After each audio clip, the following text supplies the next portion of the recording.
Pada Juni 2025, dunia menyaksikan eskalasi besar di Timur Tengah ketika Iran dan Israel secara terbuka terlibat dalam perang langsung.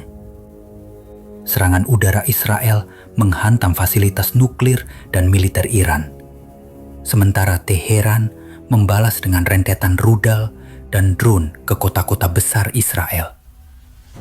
Meski dari sisi kekuatan militer dan ekonomi, Israel yang didukung Amerika Serikat terlihat unggul. Ketakutan mendalam terhadap Iran terus membayangi dua negara tersebut. Kenyataannya, Iran telah membangun kekuatan geopolitik yang membuatnya sulit untuk ditaklukkan meski telah dikenai sanksi ekstrim selama lebih dari 4 dekade. Ketakutan Amerika terhadap Iran berakar pada sejarah panjang sejak Revolusi Islam 1979. Saat itu, rakyat Iran menggulingkan Shah Muhammad Reza Pahlavi, sekutu kuat Amerika Serikat, dan mendirikan Republik Islam di bawah Ayatollah Khomeini. Tak lama setelahnya, mahasiswa Iran menyandra 52 diplomat Amerika Serikat selama 444 hari, memicu kemarahan Washington. Amerika Serikat merespons dengan membekukan aset Iran, menghentikan impor minyak, menarik perusahaan-perusahaan besar, dan menjatuhkan sanksi luas di sektor ekonomi dan pertahanan. Negara-negara sekutu Amerika Serikat pun ikut mengisolasi Iran, berharap negara itu lumpuh seperti Venezuela. Namun, Iran bertahan. Bahkan, hingga kini, Iran tidak hanya hidup, tapi juga aktif memperluas pengaruhnya secara agresif di Timur Tengah. Salah satu alasan utama Iran tetap tangguh adalah perlindungan geografis alamiah yang luar biasa. Di utara, Iran terlindungi oleh Laut Kaspia dan pegunungan Alborz yang menyulitkan invasi laut maupun darat.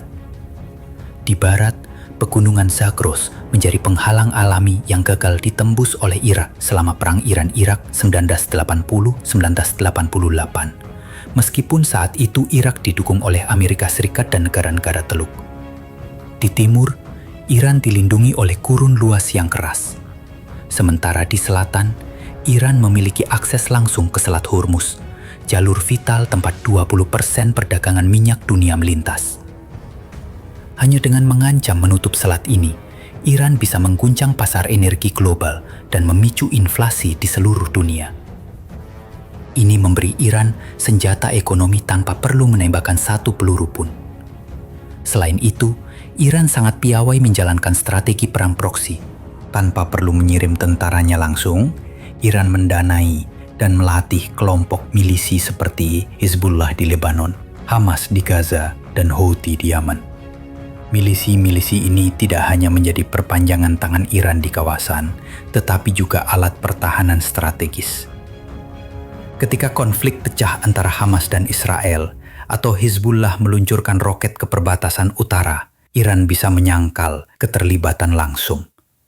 Namun, pada kenyataannya, semua ini adalah bagian dari jaringan militer Iran yang disebut poros perlawanan, axis of resistance. Lewat strategi ini, Iran berhasil menguasai pengaruh politik di negara-negara seperti Lebanon dan Suriah tanpa perlu menduduki wilayah secara fisik. Kekuatan lain yang membuat Iran menakutkan adalah kemampuannya mengembangkan teknologi militer murah namun efektif. Iran memproduksi drone dan rudal balistik yang dapat menjangkau musuh dari jarak jauh, bahkan dipasok ke sekutu proksinya. Efisiensi biaya dan kemudahan distribusi membuat Iran bisa melancarkan serangan skala besar dengan sumber daya terbatas. Namun yang paling mengejutkan adalah bagaimana Iran terus membiayai semua ini meski diisolasi dari sistem keuangan global. Iran mengembangkan teknik rumit namun efektif untuk menghindari sanksi. Salah satunya adalah metode wire stripping, di mana transaksi dilakukan lewat rekening bank luar negeri milik Bank Iran, sehingga menyamarkan asal-usul dana. Iran juga mengandalkan sistem informal hawala, jaringan pengiriman uang tanpa perlu lewat bank internasional. Selain itu, Iran menggunakan pelabuhan Jebel Ali di Dubai untuk mengekspor barang dengan label palsu. menyamarkan produk buatan Iran sebagai produk dari Uni Emirat Arab. Dengan cara ini, Iran tetap menjual petrokimia, logam, dan produk manufakturnya ke pasar global tanpa terdeteksi sanksi. Hubungan dagang dengan China menjadi pilar utama ketahanan ekonomi Iran. Sekitar 90% ekspor minyak Iran mengalir ke China, yang secara terbuka mengabaikan tekanan Barat. Selain minyak, Iran juga memiliki sektor manufaktur yang kuat, menyumbang sepertiga lapangan kerja nasional. Produksi lokal dari otomotif hingga industri plastik membuat Iran tidak terlalu tergantung pada impor.